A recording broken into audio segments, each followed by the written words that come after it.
Assalamu alaikum, my dear students. Today I am going to deliver a lecture for class 6th, chapter number 4, What Books and Boreals Tells Us. बच्चों, आज हम पढ़ने जा रहे हैं आपकी हिस्ट्री बुक का chapter number 4, page number 35, What Books and Boreals Tells Us. जो किताबें हमारी पुरानी आपने पढ़ा है आर्कियोलॉजिस्ट्स के बारे में, किस तरह उन्होंने फाइंडिंग्स निकाली, किस तरह से उन्होंने डेट्स निकाली, किस तरह आपने देखा है पिछले चैप्टर में जो आपने पढ़ा है। तो अब हम देखेंगे जो हमारी बुक्स है वो हमें एक पुरानी बुक्स किताबें जो वो क्या कहती है। और बोरियल्स टेल्स अस, बोरियल्स किन को कहते हैं? ये बोरी से वर्ड निकला है। बोरियल्स कहते हैं हम जब किसी को हम दफनाते हैं। कोई चीज़ जब ज़मीन को खोद के निकलती है तो हमने देखा कि कार्बन डेटिंग उस पर कैसे होती है, डेट दिए जाते हैं या आर्कियोलॉजिस्ट्स उसको। तो हम देखेंगे जहाँ पे इनको ये बुरियल्स निकली, कोई चीज़ निकली ज़मीन से, वो क्या हमें बोलती है और ये बुक्स क्या किस बारे में हमें बताती है, या हमारे एंशंट पीरियड के बारे में हमें कैसे ये बताती है। तो आपकी बुक में लिखा है, मैरी जो है लाइब्रेरी अपने टीचर बाकी स्टूडेंट्स के साथ गई, टीचर उनके साथ था। तो अपनी जो स्कूल की लाइब्रेरी बहुत बड़ी थी, पहली बार इस लाइब्रेरी में गई। इन्होंने देखा वहाँ पे बहुत सारे शेल्फ्स थे लाइब्रेरी में। जो इनकी क्लासरूम की लाइब्रेरी जो होती थी उससे बहुत ज़्यादा बड़ी लाइब्रेरी थी ये। तो इन्होंने देखा बहुत सारे शेल्फ्स थे, उस पर बहुत सारी किस्म की बुक्स थी। तो इसको एक शेल्फ पे वहाँ पे अलमारी एक दिखी, उस पर नज़र पड़ी तो उसमें कुछ बहुत सारी बुक्स जो थी, जो मुख्तलिफ़ मज़हबों की किताबें थी। तो इसको नज़र पड़ी एक शेल्फ पे जहाँ पे एक किताबें थी, सेट ऑफ वेदास, जो पुरानी किताब है वेदास, हिंदू की रिलीजियस बुक जो थी। तो उस पर नज़र पड़ी। तो टीचर ने इसको बताया कि आप वेदास के बारे में जानना चाहते हैं, तो ये वेदास है, व्हाट आर द वेदास। जब मैरी ने ये चीज़ वो हैरान होगी। तो अब हम देखेंगे कि वेदास बेसिकली क्या है। तो वेदास जो है, this is the oldest book. जो असल में जो वेदास है, किताबें जो है, पुरानी बुक्स जो है, इनको वेदास कहते हैं। ये असल में 4 किताबें हैं। पहली वेदा जो है उसको बोलते हैं ऋग्वेदा, दूसरी को बोलते हैं सामवेदा, तीसरी को बोलते हैं यजुर्वेदा, और फिर चौथी जो है वो है अथर्ववेदा। तो ये 4 बुक जो है ये पुराने ज़माने की किताबें हैं। तो इनके बारे में हम देखेंगे। सबसे पहले हम उठाएंगे ऋग्वेदा। तो ऋग्वेदा के बारे में बताया जाता है। पहले हम देखेंगे कि ऋग्वेदा लिखी कब गई और इस ऋग्वेदा बुक में क्या लिखा गया है। तो कहते हैं ऋग्वेदा जो है सबसे पुरानी बुक है, ओल्डेस्ट वेदा जो है। ये वेदा सारी पुरानी है, लेकिन इन सब में से जो पुरानी पहले लिखी गई है वो है ऋग्वेदा। तो ऋग्वेदा जो है लगभग ये लिखी गई, कंपोज की गई, बनाई गई 3500 साल पहले, 3500 ईयर्स पहले ये किताब लिखी गई है। तो इस किताब में लिखा क्या गया है, कहते हैं लगभग इस ऋग्वेदा में जो है it includes more than 1000 hymns. Hymns किन को बोलते हैं? हाइम्स बोलते हैं भजन्स को।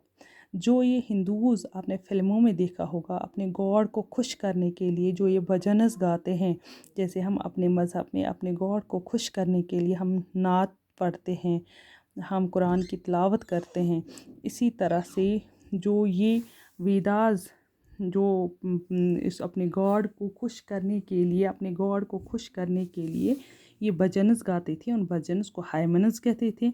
और ज़्यादातर इस ऋग्वेदा में या इन वेदास में, सारी वेदास में यही भजन्स लिखे जाते थे। तो इस तरह से हम देखेंगे, इस तरह से जो ये भजन्स थे ये लिखे किन्होंने, या इन भजन्स को दूसरा एक नाम था सुक्ता बोलते थे इनको। ये सुक्ता जो है ये अपने गॉड को खुश करने के लिए, ये अपने गॉड को खुश करने के लिए गुनगुनाते थे, अपने गॉड को खुश करने के लिए ये भजन्स गाते थे। तो हम अब देखेंगे ये भजन्स जो है ये लिखे किन्होंने। तो कहते हैं किस पहले हम देखेंगे कि किस गॉड को खुश करनी है। आपको पता होना चाहिए कि हिंदू मज़हब जो है ये किसी एक गॉड पे बिलीफ नहीं रखते हैं, ये बहुत सारे गॉडों की पूजा करते हैं। तो ये भजन इन सब गॉडों के लिए गुनगुनाए जाते थे, लेकिन ज़्यादातर जो है इसमें 3 गॉड्स का जिक्र किया गया है जो ऋग्वेदा में कहा गया है। फर्स्ट जो है वो है अग्नि, दूसरा है इंद्रा फिर तीसरा है सोमा। अग्नि जो गॉड है उसको बोलते हैं गॉड ऑफ फायर, जिसको बोलते हैं आग का देवता, कि आग से आप देखते हैं हिंदूज अपने आप को फिर जब मरने के बाद जलाते हैं, तो ये उस गॉड को मानते हैं, उसका नाम है अग्नि। दूसरा है इंद्रा, उसको बोलते हैं वॉरियर गॉड, जो जंगें जीतता है, जो जंगें जितवाता है, उसको वॉरियर गॉड कहते हैं। या जो पानी को पैदा करता है, वाटर गॉड, पानी जिसकी वजह से दुनिया में है, ये इनको मानते हैं। तीसरा है सोमा। सोमा जो है एक्चुअली एक प्लांट है from which special drink was prepared. ये वो गॉड है एक प्लांट के शेप में, तो इससे एक ड्रिंक तैयार की जाती थी, स्पेशल ड्रिंक, जो आप देखते हैं जब इनकी होली होती है तो बांग का इस्तेमाल करते हैं, वही प्लांट है या बांग जिससे निकलती है। तो इस तरह से कहते हैं दीज हाइम्स जो है ये कंपोज की थी ऋषिज़ ने, जो इन गॉड्स के साथ होते थे, ऋषिज़ या सेज बोलते थे, साधु संत जो होते थे, ये उन्होंने ही ये लिखी गई है, उन्होंने ही लिखी है। इन्होंने उस ज़माने में लिखते नहीं थे, बेसिकली कहा जाता है उन्होंने ये मेमोराइज़ की थी, उन्होंने याद किए थे। तो दीज हाइम्स जो है, कभी ऋषि ज़्यादातर मर्द लोग होते थे तो कहते हैं, लेकिन कुछ कुछ हाइम्स जो है, कुछ कुछ भजन जो है वो वुमेन्स ने भी लिखे हैं। तो ऋषि अक्सर हायर कास्ट के होते थे, जैसे आपने पढ़ा है हिंदू सोसाइटी डिवाइड हो गई थी कास्ट्स में, ब्राह्मण, शूद्रास, वैश्यास। तो सबसे ज़्यादा ये ब्राह्मण जो थे ये वही ऋषिज थे।